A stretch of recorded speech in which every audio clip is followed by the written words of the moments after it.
Et voilà, c'est notre Zoom quotidien sur une innovation avec Cécilia. Bonjour. Bonjour Delphine. Aujourd'hui, alors l'innovation que vous allez nous présenter, c'est un voyage dans le système stellaire. Ouais, et un voyage de seulement 20 ans pour aller découvrir l'autre système stellaire le plus proche de nous, Alpha du Centaure. Alors vous allez me dire 20 ans, mais c'est énorme. Mais j'insiste sur le seulement 20 ans parce que la distance à parcourir, elle est colossale. 4 milliards d'années-lumière. Alors 20 ans, du coup, c'est assez impressionnant.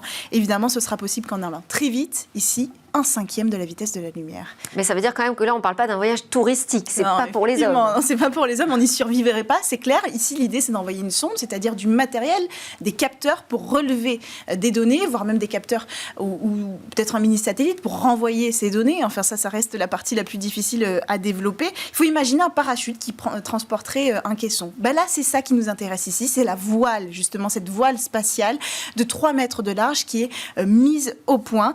Elle est mise au point par une équipe de l'Université de Pennsylvanie. C'est le projet Breakthrough Starshot qui a été créé en 2017. Et comment cette voile va se déplacer ? Ben là, c'est impressionnant. C'est par un laser, plusieurs lasers en réalité dont le faisceau va être réuni. Il propulse ces lasers des photons qui sont réfléchis sur la voile. Et au moment où ils sont réfléchis, ça va créer une pression, une énergie qu'on appelle la pression radiative.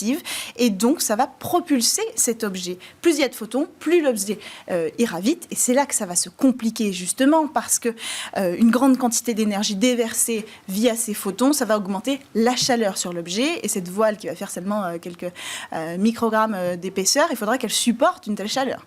Et il faudra qu'elle supporte aussi et qu'elle soit robuste, j'allais dire, dans le temps, parce que c'est un voyage d'une vingtaine d'années. Oui, c'est ça. Donc, existe peut-être la solution unique de revêtement qui tiendrait peut-être pas à 20 ans. Là, il faut penser tout l'agencement de la structure de cet objet. D'abord, avec les composants des couches fines, ultra fines d'oxyde d'aluminium et de disulfure de molybdène. C'est un semi-conducteur.